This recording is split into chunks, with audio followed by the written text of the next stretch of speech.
when people say, what do you do? They don't really mean that. Or if they think they mean that and you answer the question literally, you lose them. I don't know if you've noticed that. Okay? Somebody says, oh, what do you do? And we make the mistake of then trying to sell ourselves.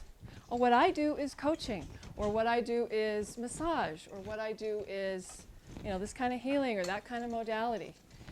That has told them nothing that perks their interest whatsoever.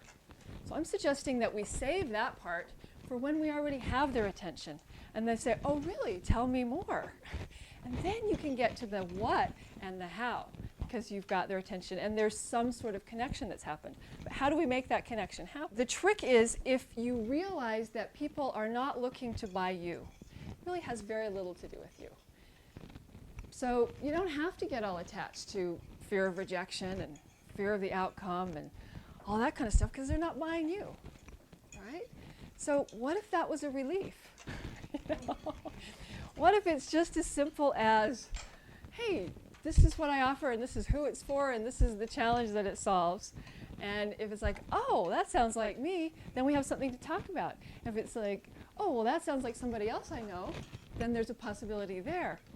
But until we get there, we don't have a spark.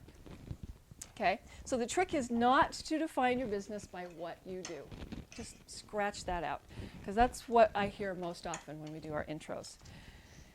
So to define it by who you serve and the solutions you offer. It's just that simple. You're just going to ignore the what you do part, and you're just going to say who it's for and what solutions it provides. Okay? Starting to make sense? So if you can get this, your business will grow so much easier. This is like the sticking point where so many entrepreneurs never get past this point. And we end up being frustrated and working so much harder than we have to. And here we are being puzzled about, why aren't people saying yes? Why aren't people lined up at my door? I've got this awesome thing. Here we got this whole table. Here we got all these gifts in the room. Why are people not lined up at your door?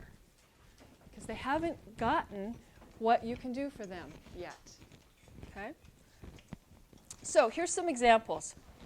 Instead of saying, for example, somebody in the group is an eye health practitioner. Okay?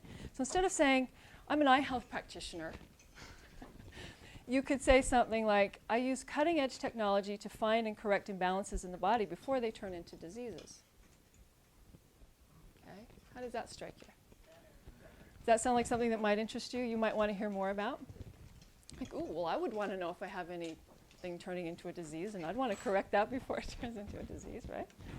So another example might be, instead of saying I'm a Feldenkrais practitioner, which is a fabulous modality if you know what it is, you might say something like, I help people who've had trauma or abuse live comfortably in their bodies, and I'm especially good at helping people with chronic pain get relief without medication or surgery. So she's going to call Dan now because she heard what I said. That's how it works. That's what makes the light go on. Carve it in a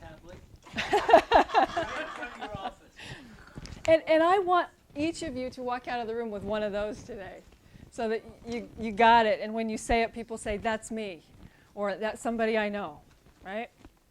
Okay, so here's another example. Instead of saying, I'm a web designer, you could say something like, I help entrepreneurs who want a simple, professional, affordable website they can update themselves. That grab your interest a little bit better? Okay. You see how the general doesn't really land.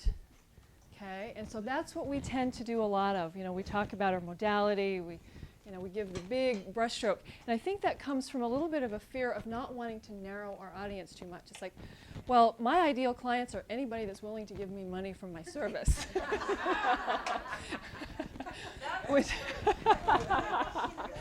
Right, and it's true, and that's why it doesn't work. Okay? So we're going to talk more about niche. It works better when you get more specific and you get brave enough to narrow it down, because you're not a match for everybody. So if you get really clear on who you are a match for, then they will recognize you and you will recognize them. Okay. So once we get that far, then you talk about what it is or how you do it. You take the next steps. You stay focused on their needs. this works even better. Like once you've got their interest, describe their problem in more detail. Describe how you're going to solve it. Describe your belief about why the problem exists in the first place. Okay? Any of those things are going to get them saying, wow, you really understand me. You really understand exactly what I need. I want to do business with you. Okay? So that would be like one of the next steps you could take. So this is just the really simple fill in the blank. There's lots of ways you can play with this. Like Chris is great at this, I know. I help blank. This is where you describe your ideal client. Who, and then you describe their problem. So like, I help entrepreneurs who can't understand why people are not lined up at their door to fix that. Okay, that would be a really simple one. And then just for fun, you could add the what makes my solution unique is. And the reason I'm throwing this in is because this was our highest score on the survey. So many of you said, I'm pretty clear about what's unique about me and special and why somebody would choose me over somebody else. So I'm like, well, let's play with that. Let's throw that into the space and play around with it, okay? So this is the, let's make it work better right here in the space. The workshop to come after the luncheon, we're going to go into depth in each one of these. We're going to test. We're going to really work with it. But I do want you to get a good sense of it just right here, right now. Okay. And don't worry if it's rough to start with. Take your best guess. Try it out. See how it lands for people. If you see them lighting up, saying, "Oh, that's me," or "I know somebody that's that," that's it. You've got it. If they're saying, "Oh, cool, great, wow," or looking kind of glazed over, you don't have it yet. Okay? That's the easy way to tell if it's working. All right, so ready and just go.